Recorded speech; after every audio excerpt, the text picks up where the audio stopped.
If you really want it, you do what you've got to do, make it come to life.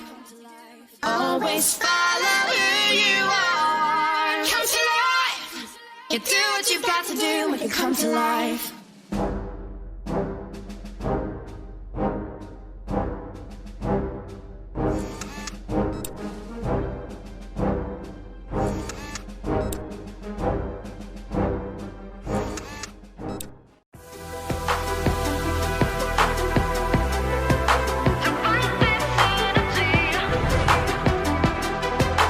Nairobi. Hey, it's Murithi back again with an amazing video and section pictures of the largest concrete structure in Nairobi at 90% complete. Also in this video, even better, the beautiful skyline of Nairobi with beautiful modern buildings. The plants and flowers of the Nairobi Expressway will also be explained. You definitely need to grab a seat. Road advisory, don't watch and drive. Watch later and subscribe if you haven't.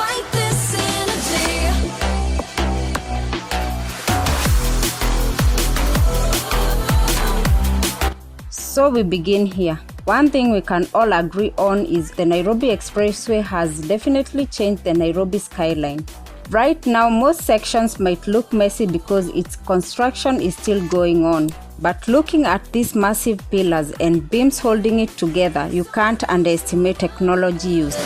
Pre-stressed concrete it is, or rather pre-compressed concrete. What that means is, unlike regular concrete, this one is meant to be stronger and resistant to vibration caused by vehicles and quakes and last for years, hundreds of years. Concrete can crack. Yes, it has relatively high compressive strength, but significantly lower tensile strength. Pre-stressed concrete is made by creating a formula of concrete, microsilica and slag. Microsilica reduces thermal cracking and makes concrete finer and more durable by taking up and reducing the average size of pores in cement paste. While slag is a byproduct of steel and is used as part of blended cement to reduce permeability and inhibit corrosion.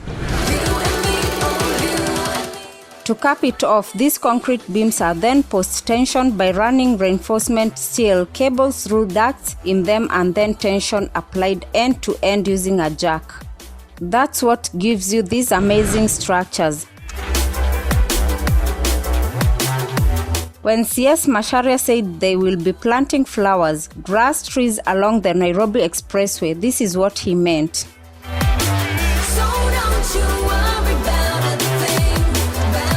Sky flower bushes, hibiscus bushes, scarlet bushes, and Nerium olenda L bushes. Well, they already have these beautiful potted plants lined along the highway. They look beautiful, but then that comes with one or two challenges. 1. I hope I won't be finding these planters and plants in people's houses and markets soon. 2. I really hope welders and scrap metal dealers will give these metallic barriers a rest. 3. Currently they have zinnia, cornflowers, and other spring and summer potted plants blossoming. These types of flowers must be well watered, otherwise they will stress and die. They must be at least be watered once or twice a week, and the soil must be moist 6 to 8 inches deep. On the watering bit, is it easier having manual workers or trucks to water them, or is it easier to drip irrigate them using pipes that run through these sections of the road? If later, then number 4. Will water vendors or mama mboga go through the troubles of finding water if there are water pipes lying next to them? If you live in Nairobi, you know what I am getting at. I really think the government has really figured it all out.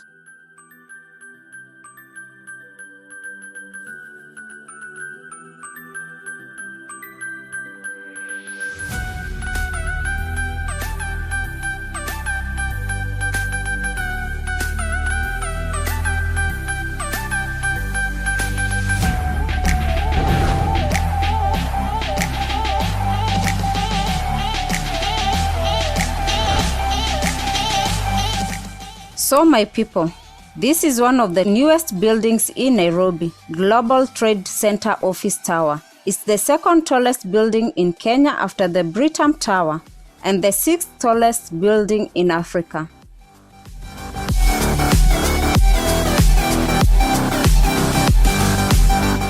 Hope you have already given me a like on this video. If you have, bless you. Also, don't forget to subscribe and share your opinions down below. See you on the next one.